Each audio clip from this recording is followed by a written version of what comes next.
This video is going to explain the Unit 1 progress checkpoint, which is going to be a planner for your exploratory research essay. So before we get into the actual planner, I want to go back to the previous discussion board where you had to brainstorm for the topic that you are going to use for the entirety of English 102. So you have posted your discussion board, and now you need to go to the grades menu and check my comment with your grade. So I asked for 3 possible debatable questions, and now you are going to have to select one. Now, with those 3 questions, I may have said all 3 are great. I may have, suggested one is better than another, but ultimately, unless I just totally say, no, you cannot do this question, you are going to be the one that chooses the debatable question, and then you may need to just wordsmith it a little bit depending on my feedback. So once you have selected your debatable question to go along with your topic, now you can move forward with planning your essay. So remember, you are going to be using 2 sources in order to complete this assignment. So these are going to be the first 2 sources of the semester. So you're going to download and submit the planner that's attached right here, and we'll go over that in a minute. Now keep in mind, because you are using source material, APA style does require the vast majority of your textual evidence be paraphrased. So on your planner and in this essay, you can only use 2 direct quotes. Everything else must be paraphrased. Also, this essay will require you to summarize both of your sources. And remember, no direct quotes at all in a summary. Your planner and your essay are also going to require in-text citations and references, and I want to see those on your planner so I can provide feedback. So there's a link right here in the assignment to take you to those resources as well.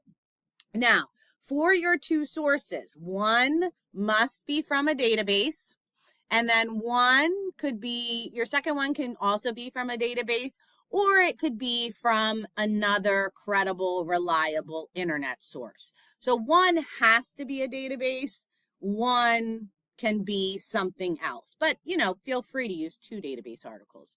So I want you to use either Masterfile Premier or Academic Search Complete in EBSCOhost, or you can use SIRS. Just keep in mind, using SIRS, you have to look at the very top of the article next to the author and the date.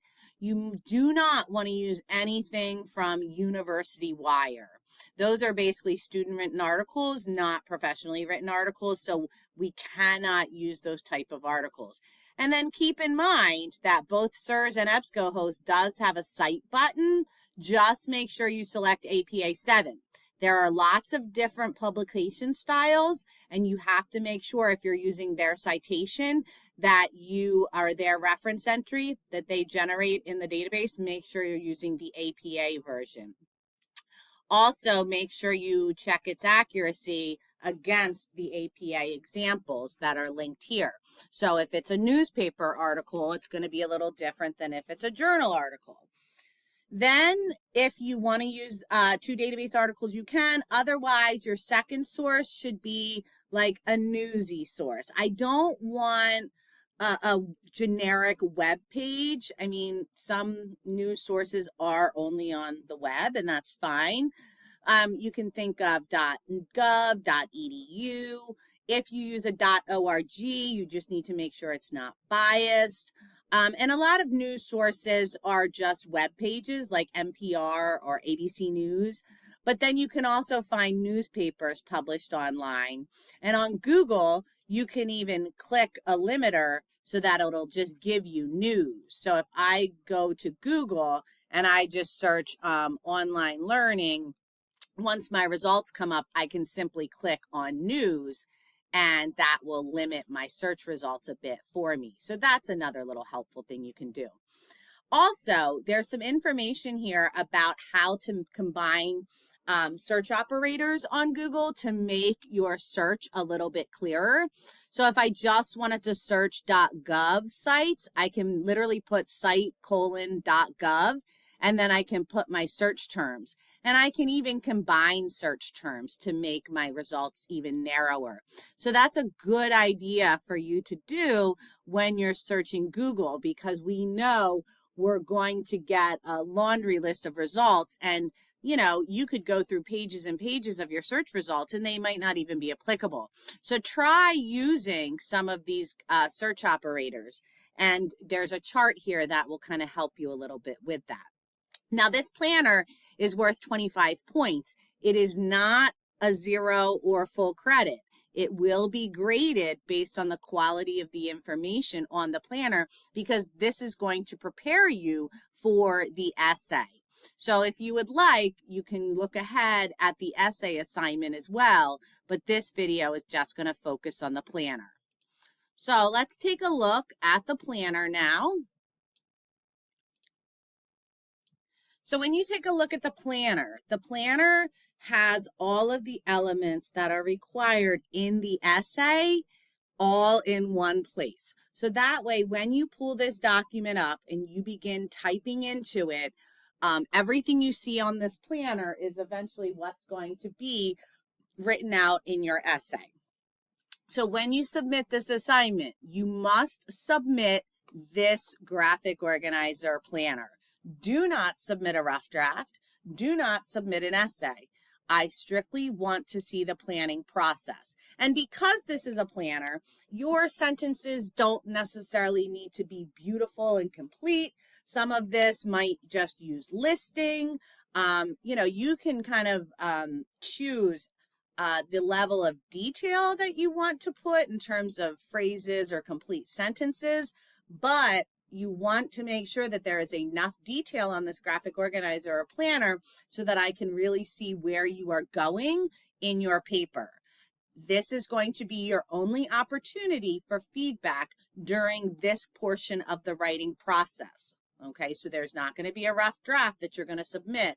You're simply going to submit this planner, get my comments on it, and then you'll do your essay. So your introductory paragraph is going to introduce the debatable topic. Okay, you're going to tell me a little bit about the topic itself.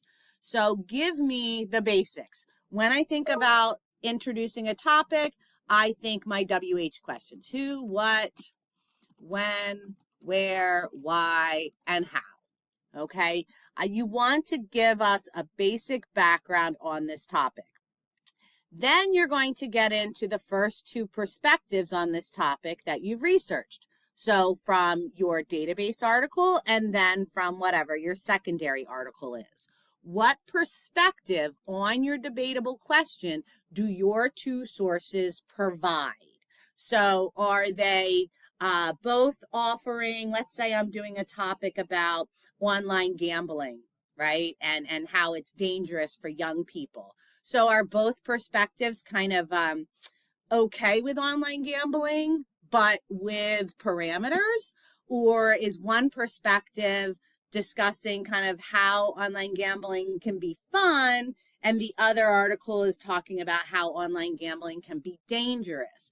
Presumably, both of your articles offer some sort of insight into the topic for your research so that you can learn about different perspectives. Otherwise, why are you using these articles?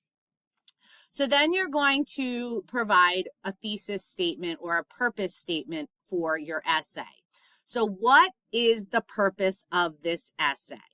Well, basically, when you're looking ahead, the purpose of this essay is to fully understand, have good comprehension of both of your sources, which is why you're going to summarize both sources. So that's making sure you understand and comprehend what each source says.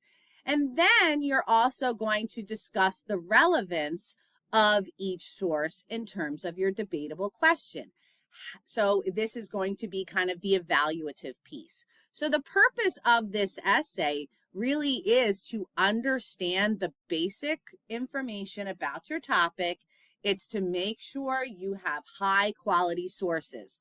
So you're just going to basically say that in this purpose sentence. You're not going to necessarily discuss content of the articles in your purpose statement.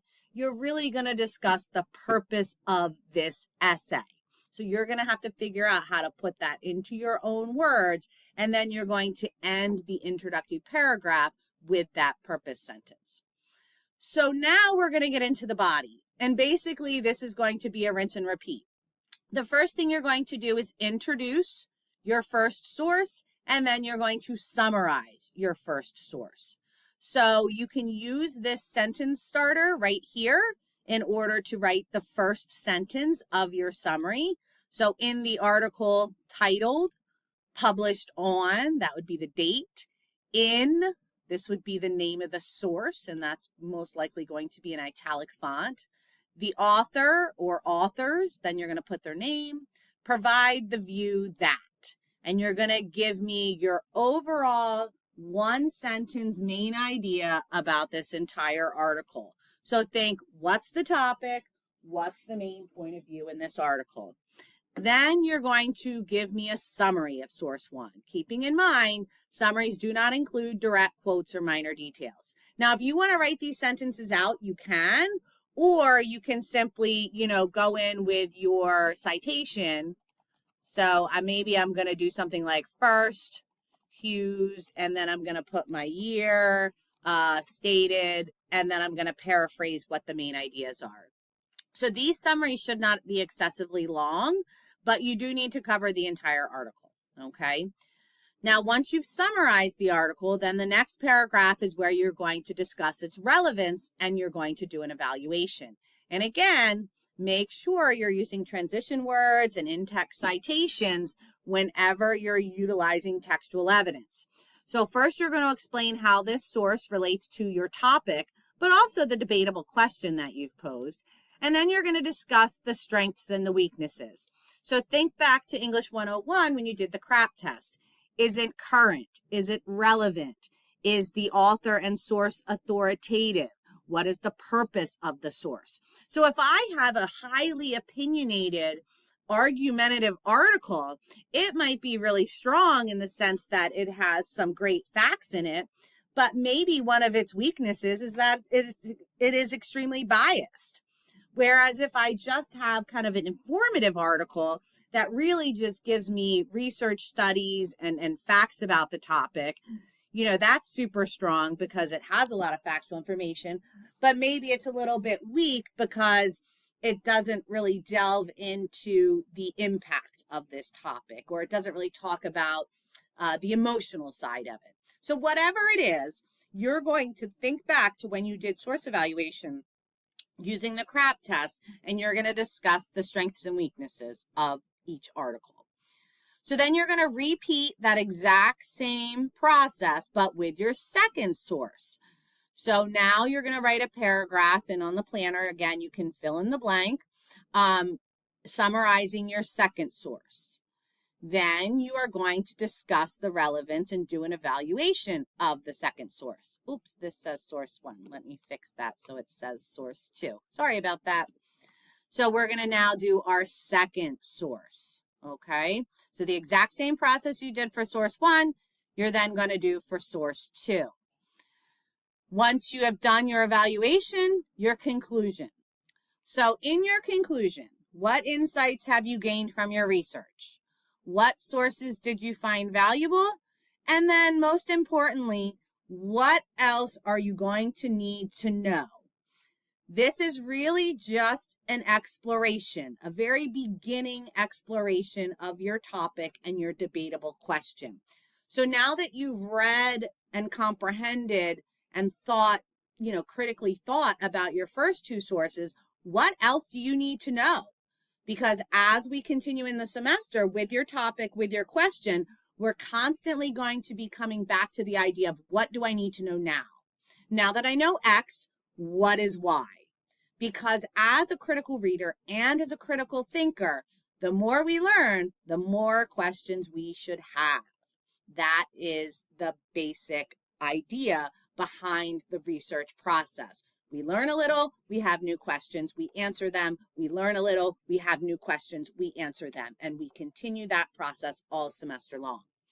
Now, once your planner is done, you are going to create your reference entries because that way I can see if they are accurate and I can give you feedback on them. And again, do not forget, you must be using in-text citations in both your summary and in your